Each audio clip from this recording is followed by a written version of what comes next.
Hai, ketemu lagi. Kali ini kita akan membahas tentang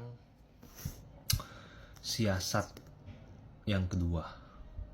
Ya, siasat yang kedua ini adalah yang disebut dengan kontrol karbo.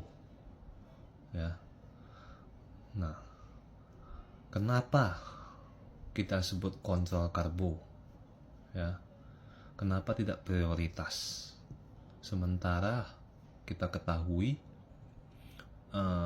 makanan pokok kita dari dulu adalah nasi karbo, ya. Tetapi kali ini siasat keduanya judulnya adalah kontrol karbo. Kenapa?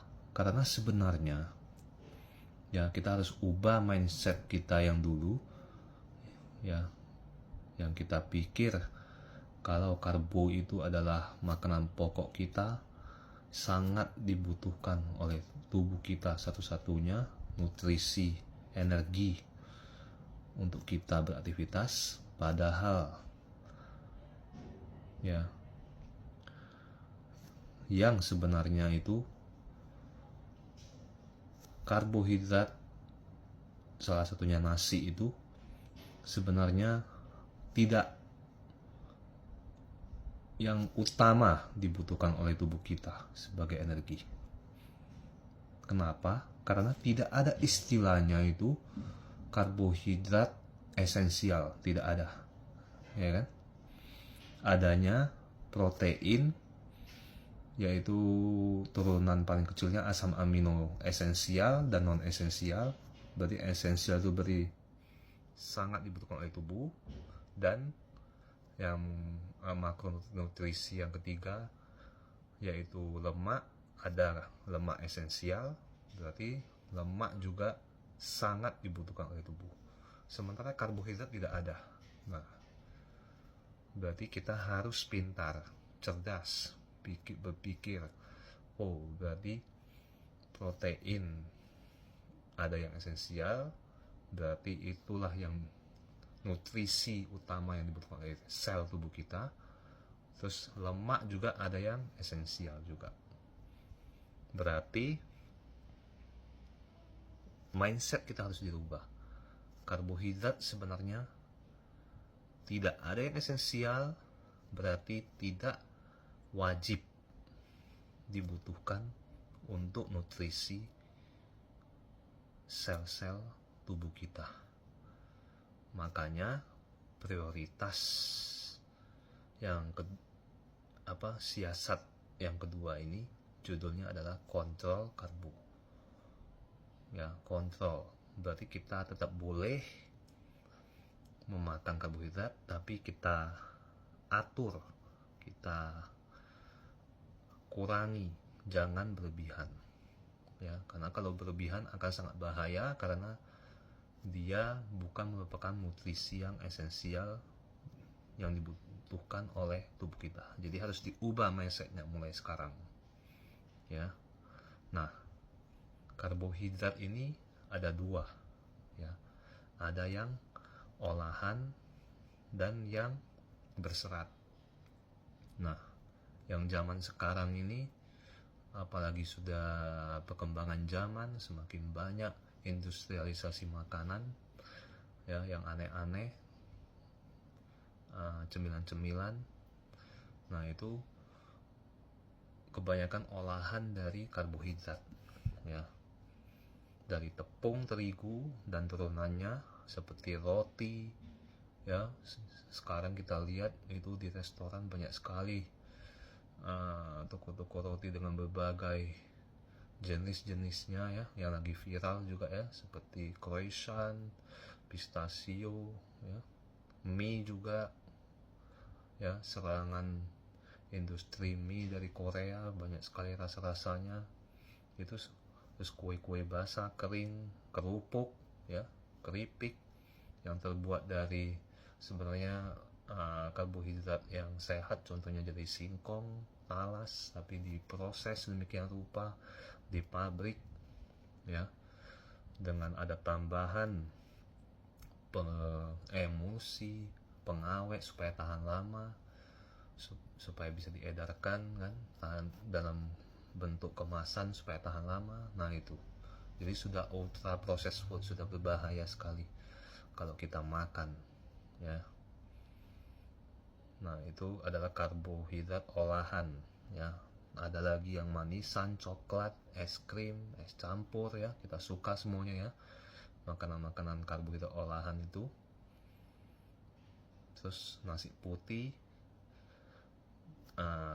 masih sedang-sedang ya, tidak terlalu tinggi indeks glikemiksnya. Kentang goreng, nah ini juga tricky sekali. Yang tadinya kalau kentang direbus itu indeks glikemiksnya tidak terlalu tinggi, tetapi kalau kita goreng langsung menanjak indeks glikemiksnya. Dan buah-buah yang manis ini juga penting sekali ya, karena banyak orang yang diet, yang konsumsi buah tapi pilihannya buah-buah yang manis. Zaman sekarang banyak juga buah yang sudah di GMO namanya ya, jadi sudah direkayasa, disuntik pemanis supaya, kenapa? Karena orang sukanya yang manis-manis. Jadi yang laku itu, yang dijual di pasaran itu buah yang rasanya manis, padahal yang sehat itu sebenarnya yang tidak manis, yang asam, seperti buah beri, strawberry, blueberry, raspberry, itu sebenarnya yang sehat, kiwi ya. Tapi zaman sudah berubah, banyak pabrik-pabrik dan industri-industri makanan menyesuaikan dengan permintaan pasar yang pengennya yang manis-manis, tapi itu malah berbahaya. Kenapa? Karena karbo olahan ini dia indeks glikemiksnya tinggi. Kita jelaskan sedikit ya. Indeks glikemiks itu apa? Itu adalah apabila kita makan karbohidratnya, kalau tinggi itu berarti dia akan langsung meningkatkan gula darah kita ya, yang seperti yang saya jelaskan sebelumnya, sugar crash. Kalau gula darah kita langsung naik, menanjak cepat, itu akan juga cepat turun. Dan pada saat turun itu kita akan bad mood, juga akan menjadi cepat lapar dan akan cari lagi cemilan yang lain. Jadi naik turun seharian cari makan cemilan karbohidrat olahannya. Nah, untuk mensiasatinya, kita kontrol karbo dengan makan karbohidrat yang indeks glikemiksnya rendah ya. Contohnya itu karbohidrat yang berserat, contohnya nasi merah, ubi, singkong, kentang dengan kulitnya ya, karena kulitnya itulah yang ada seratnya supaya gula darah tidak langsung menanjak tinggi. Terus buah-buah yang rendah gula, yang tidak manis ya, yang rasanya asam, sayur-sayuran dan biji-bijian itu ya. Jadi ada ininya, ada tingkatan jenis-jenis karbohidrat dari yang jahat ke yang baik ya.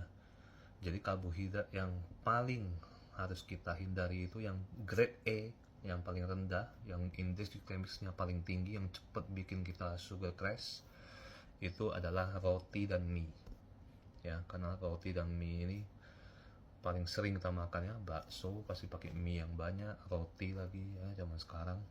Itu paling karbohidrat yang paling harus kita hindari. Kemudian yang grade ke atasnya lagi itu C, itu tengah-tengahnya ada nasi putih, masuk ke grade C dengan kentang, dengan kulitnya ya, tapi ya jangan digoreng ya. Kalau digoreng itu langsung masuk ke grade E lagi ya. Kemudian yang grade yang paling tinggi, yang A, adalah ubi rebus, talas rebus, dan singkong rebus. Jadi kalau mau makan karbo, 3 itu sangat baik sekali karena dia tidak langsung bikin gula darah kita naik ya. Kalau mau makan nasi putih juga boleh, tapi kalau bisa dibatasi 3 sendok makan aja ya, bukan centong ya. Nah, tips karbo ini, yang pertama kita pilih yang tadi ya, alami ya, jangan yang olahan ya, yang alami, yang indeks glikemiknya rendah. Kemudian yang kedua, jangan makan karbo sendirian. Jadi kalau mau makan karbohidrat itu contohnya mau makan nasi putih, itu jangan makan nasi putih atau makan roti aja atau makan mie aja. Jadi nasinya itu kalau bisa diolah, kita campur jagung jadi nasi jagung gitu ya, karena dengan menambah serat biji-bijian itu nasinya putihnya yang tadi indeks glikemiknya tinggi menjadi lebih rendah, jadi tidak langsung meningkatkan gula darah. Kemudian yang ketiga tipsnya itu kalau bisa makan karbohidrat di belakang terakhir ya, jangan di awal. Jadi kalau kita makan di piring itu, kita makan dulu proteinnya, ayamnya, ikannya, sayurnya dulu ya, seratnya, supaya kita kenyang dulu. Setelah kita kenyang, baru yang terakhir kita makan nasinya paling 3 sendok atau 4 sendok aja ya, jadi tidak langsung meningkatkan gula darah. Terus yang keempat, kontrol jumlahnya. Kalau bisa jumlahnya itu di bawah 50 gram atau 100 gram, atau kalau untuk pemula 100 sampai 200 gram ya, jadi paling 1 sendok sampai 4 sendok saja. Yang terakhir, karbo rendah itu maka memungkinkan kita meningkatkan lemak alami. Jadi switch energi yang sudah saya ceritakan di konten sebelumnya. Kalau kita karbonya rendah, nah itu tubuh kita pintar ya. Jadi kita harus ubah mindset kita. Kita harus ubah mindset kita yang kita tahu dulu kalau kita mau kerja harus makan nasi segunung. Kita taunya energi kita dari dulu cuma dari nasi, karbohidrat. Padahal sebenarnya tubuh kita pintar, body intelligent. Dia bisa switch energi. Sebenarnya kita ada energi dari yang namanya lemak ya. Jadi tubuh kita bisa memproduksi gula sendiri yang namanya gluconeogenesis ya. Nah itu dibantu oleh sel alfa pankreas yang disebut glukagon ya. Jadi semua makanan gula yang berlebihan itu akan disimpan menjadi lemak di tubuh kita, di sukutan, atau kalau sudah berlebihan banget bisa di liver, atau disebut kalau berlebihan bisa disebut fatty liver ya, atau yang paling besar sebenarnya di otot. Tapi tergantung, kalau kita sering olahraga resisten angkat beban, itu otomatis tempat penyimpanan gula kita juga akan lebih banyak. Nah, dan suatu saat kalau kita tidak makan karbo banyak, otomatis pada saat bekerja, berpikir, kita akan butuh energi. Itu dia akan ambil dari cadangan-cadangan energi lemak tadi. Jadi lemak yang berlebihan di tubuh kita itu bisa dirubah yang namanya gluconeogenesis menjadi gula. Jadi gula itu atau karbohidrat itu tidak prioritas, tidak esensial. Kenapa? Karena tubuh kita bisa memproduksi sendiri, berbeda dengan protein dan lemak yang ada esensialnya. Oke, paling itu aja untuk siasat kedua kali ini. Mudah-mudahan bisa mencerahkan lagi ya tentang karbohidrat ini. Kita tutup sekian sampai di sini, dan next kita akan lanjut ke siasat yang ketiga. Terima kasih. All is well. Pay it forward.